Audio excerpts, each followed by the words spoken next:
Expert CXL pro plus auto biochemistry analyser এর calibration বা মানে কন্ট্রোল এবং ক্যালিব্রেশন করার নিয়ম আমি দেখাচ্ছি। এটা আমরা যখন মাল্টি ক্যালিব্রেশন ঘুরাইছি আমরা এই এখানে বোতল থেকে এই একটা বোতল ছিল, বোতল পাউডার ছিল, এখান থেকে গোলায় আমি ডিজলভ করে নিয়েছি। ডিজলভ করার পরে আমি অ্যাপেন্ডোপে রেখে দিয়েছি, দিয়ে ডিপে রাখছিলাম। ডিপ থেকে এটা যখন আমি ঠান্ডা করছি করার পরে এরকম লিকুইড হয়েছে।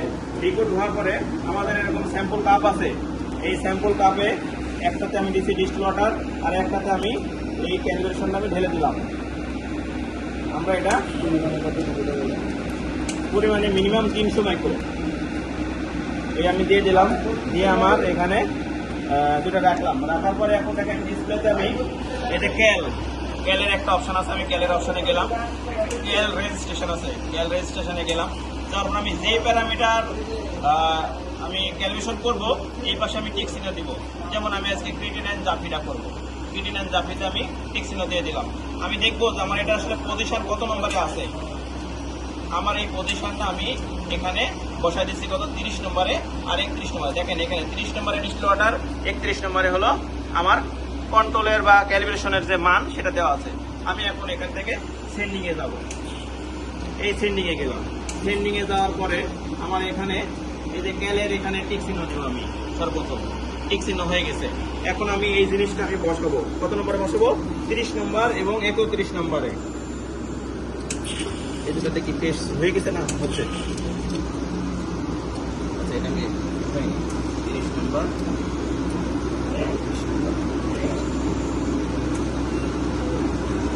তো এখন আমি কি 30 নম্বরে বসাইলাম ডিস্টিল ওয়াটার আর 31 নম্বরে বসাইলাম কন্ট্রোল সরি ক্যালিব্রেশনের কাপ। বসানোর পরে আমার এখানে এই যে স্টার্ট দিব আমি। এখন এখানে আমার কিন্তু টিক চিহ্ন দেওয়া আছে, টিক চিহ্ন দেওয়ার পরে আমি এখন স্টার্ট দিয়ে দিলাম। প্রথম অবস্থায় কি হচ্ছে রেজ নট ক্যালিব্রেশন, আগের যে ক্যালিব্রেশন ছিল ক্যালিব্রেশন 9। এখন আমি কি করলাম এটা কন্টিনিউ করে দিলাম।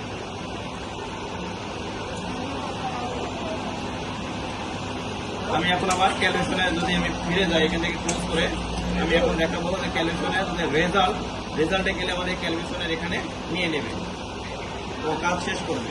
এভাবে আমরা দেখবো যে এই জায়গাতে রেজাল্ট আমার এখানে সাকসেসফুল হচ্ছে কিনা। যখন ক্যালিব্রেশন শেষ হবে ক্যালিব্রেশনের পরে আমাকে দেখবো এখানে সাকসেস। যদি সাকসেস না হয় ফেল দেখা দেয় আমরা পুনরায় ক্যালিব্রেশন করবো। যদি আমরা কিউসি করতে চাই সেই ক্ষেত্রে এখানে যেমন ক্যালিব্রেশন করার সময় ক্যালে গেলাম, কিউসি করার সময় কিউসিতে গেলাম, কিউসিতে যাই কিউসি রেজিস্ট্রেশনে গেলাম। যাওয়ার পরে আমি যেটা করবো, যেমন এখানে নন আমার যে প্যারামিটার করবো বা সব প্যারামিটারে করে যদি করতে চাই আমি টিক চিহ্ন দিয়ে দেবো, যেটা যেটা আমার দরকার দিয়ে দিব। আমি দেওয়ার পরে আমি যদি মনে করি আমার একটা পজিশন জানা নাই তাহলে আমি যে এডিট পজিশনে যাবো। যাওয়ার পর আমি দেখাবো যে এখানে 32 নম্বর পজিশন আমাকে দেখাচ্ছে। হ্যাঁ, তো আমি এখানে 32 নম্বরে বসানোর পরে এখান থেকে আবার সেন্ডিং এ যাবো। সেন্ডিং এ যাওয়া যে কিউসি আছে কিউসিতে টিক চিহ্ন দেবো। হ্যাঁ, কিউসিতে দিয়ে টিক চিহ্ন দিয়ে স্টার্ট দিয়ে দেবো। আসসালামু আলাইকুম।